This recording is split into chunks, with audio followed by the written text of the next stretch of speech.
Malaria जी एक जरासीम के ज़रिए से फैलता है, उसको कहते हैं प्लाज्मोडियम।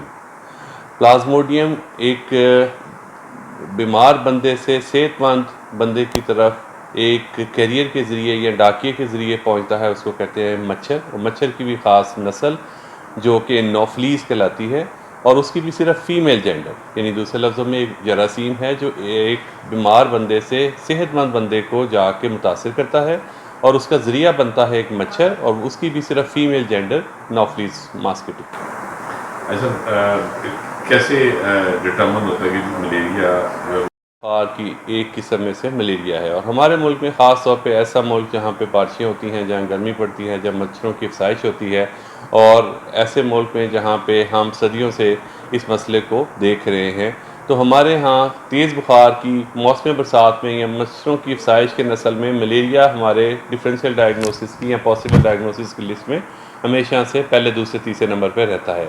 उसमें तेज़ बुखार, सर में दर्द, जिस्म में दर्द, पतली उल्टी की कैफियत, बाद सूरतों में पेट में दर्द के अलावा आंखों का कलर का पीला होना, और बाद सूरतों में यरकान, और के अलावा मरीज़ को ब्लड यूरिन में अपीयर हो रहा होता है।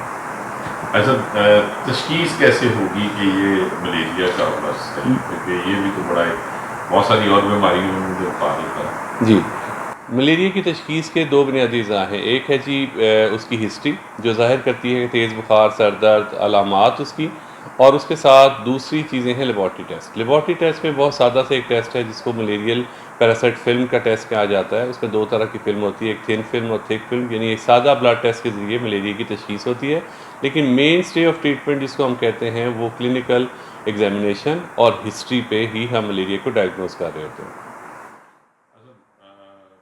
मर्ज़ है जी, और बाज़ सूरतों में ये पेचीदगी इख्तियार करता है जो कि बहुत रेयर है। तकरीबन 7 लाख, 6 से 7 लाख लोग सालाना इसकी वजह से मौत का शिकार होते हैं। तकरीबन 25 से 26 करोड़ लोग ग्लोबली इस मर्ज़ का शिकार होते हैं एक साल में।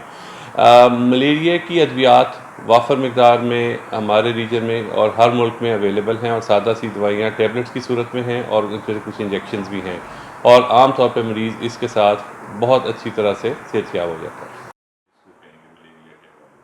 मलेरिया के लिहाज से वल्नरेबल पॉपुलेशन वही है जो एक्सट्रीम्स ऑफ एज पे है, बहुत छोटे बच्चे, बुज़ुर्ग, ऐसे लोग जो किसी दूसरी बीमारी का शिकार हो चुके हैं, जैसा शुगर, ब्लड प्रेशर, या ट्रांसप्लांट के पेशेंट्स हैं।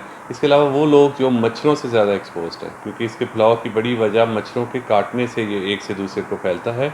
तो वो लोग जो सरेआम खुले आसमान तले सोते हैं, लेबरर्स हैं, और ऐसे लोग जो ज़रा थोड़ी ऐसी जगहों पे रहते हैं जहाँ पे कीचड़ और मच्छरों की साइज़ ज़्यादा होती है, तो वो लोग मच्छर काटने की वजह से ज़्यादा वल्नरेबल होते हैं। मलेरिया से बचाव का वाहिद तरीका ये है कि मच्छर के काटने से अपने आप को महफूज रखें। उसके लिए मच्छरों की जो साइट्स हैं, ब्रीडिंग साइट्स हैं, जहाँ पे वो पैदावार उनकी हो रही होती है, जहाँ पे पानी इकट्ठा हो रहा होता है बरसात के दिनों में ख़ास तौर पे, या बारिशों के बाद, उन जगहों को रोका जाए।